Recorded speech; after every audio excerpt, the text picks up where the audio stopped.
اب زکات جب فرض ہو جائے، زکات کی کچھ آداب ہے، اللہ کی راہ میں خرچ کرنے کے کچھ آداب ہے. جب انسان ان آداب کی رعایت رکھتا ہے پھر وہ صدقہ بھی قبول ہوتا ہے، وہ زکات بھی قبول ہوتا ہے، اور اللہ تعالیٰ اس کی قدردانی بھی کرتے ہیں. پہلا ادب یہ ہے کہ جب اللہ کی راہ میں آپ دینے لگ جاؤ، بہترین سے بہترین مال اللہ کی راہ میں دو. ایسا نہیں ہے جو آپ کے گھر میں انتہائی پرانی پٹی چیزیں ہیں آپ اللہ کی راہ میں وہ دینا شروع کر دو.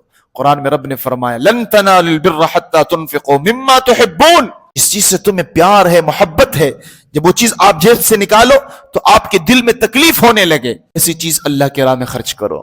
ہمارے ہاں معاشرے میں آج کل یہی ہو رہا ہے. انسان کپڑے پہنتا ہے، لمبے عرصے تک وہ پہنتا ہے، وہ پہننے کے قابل نہیں ہوتا، اٹھا کے کسی مولوی صاحب کو، کسی حافظ صاحب کو، کسی غریب کو دے دیتے. برتن استعمال ہوتا رہتا ہے، جب استعمال کے قابل نہیں رہتا پھر اٹھا کے غریب کو دے دیا جاتا ہے. تو غریب آ گیا لہٰذا پھٹے پرانے کوئی بنیان ہو، کوئی کپڑا ہو، وہ اٹھا کے دے دو. زکات کا دوسرا ادب یہ ہے کہ جب اللہ کی راہ میں کچھ بھی دو، ریاکاری مت کرو، چپ کر پوشیدہ طریقے سے اللہ کی راہ میں خرچ کرو. کہ جب آپ لوگوں کو دکھا کے کرو گے اور دل میں لوگوں کو دکھانا مقصود اور رب کی رضا مقصود نہ ہو، آپ کا وہ مال ضائع تو ہو گیا لیکن الٹا کل قیامت کے دن اس پر بھی پکڑ ہوگی. جو مال اللہ نے اپنی رضا کے لیے خرچ کرنے کا حکم دیا تھا، تم نے لوگوں کو خوش کرنے کے لیے کیوں خرچ کیا تھا؟ اس کا سوال ہوگا اور جواب دینا پڑے گا.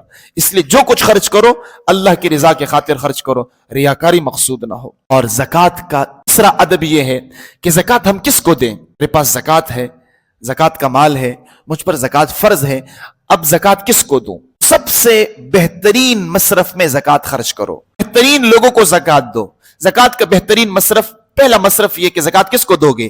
زکات اس شخص کو دو جو انتہائی متقی پرہیزگار آدمی ہو، ہر قسم کے گناہوں سے بچتا ہو اور نیک اعمال میں لگا ہوا ہو، اس آدمی کو زکات کا مال دو. پہلا ادب ہے. دوسرا، کس کو زکات دیں؟ ان علماء کو زکات دو جو علماء اللہ کے دین کے لیے اپنے آپ کو وقف کر چکے ہیں، جن کا کوئی روزگار نہیں، انہوں نے صبح سے شام تک آپ لوگ کو دین پڑھانا ہے. اور تیسرا حقدار زکات کا آپ کے وہ قریبی رشتہ دار ہے جو مانگتے نہیں ہیں لیکن آپ کو پتہ ہے کہ زکات کے مستحق ہیں، ان کو بھی آپ زکات دے سکتے ہیں اور انہیں بھی زکات کا یاد رکھنا چاہیے. اور زکات کا چوتھا ادب یہ ہے کہ جب آپ کسی کو زکات دیں گے، زکات دینے کے بعد اس پر احسان مت جتائے، کیونکہ اگر آپ نے احسان جتایا آپ کا جو زکات ہے وہ ضائع ہو گیا. ذرا قرآن کو پڑھیے، قرآن میں اللہ فرماتے ہیں یا ایھا الذین آمنوا، قرآن ہے، لا تبطلوا صدقاتکم بالمن والاذی.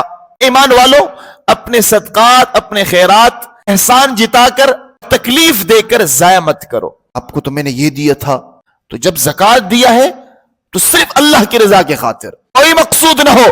اللہ یہ آپ کا احسان ہے کہ میں زکات دینے والا ہوں، آپ کا بھی احسان ہے اور جو زکات لے رہا ہے مجھ سے اس کا بھی احسان ہے. اس نے میری طرف سے زکات قبول کی، میرا مال پاک ہو گیا، میرا دل پاک ہو گیا. اگر میں زکات نہ دیتا میں خود بھی گندا ہوتا، میرا مال بھی ناپاک ہوتا. اگر آپ کی بارگاہ میں مر کے جاتا تو یہ مال میرے لیے عذاب کا ذریعہ بنتا. اللہ تیرا شکر کہ تو نے مجھے عذاب سے محفوظ کیا ہے.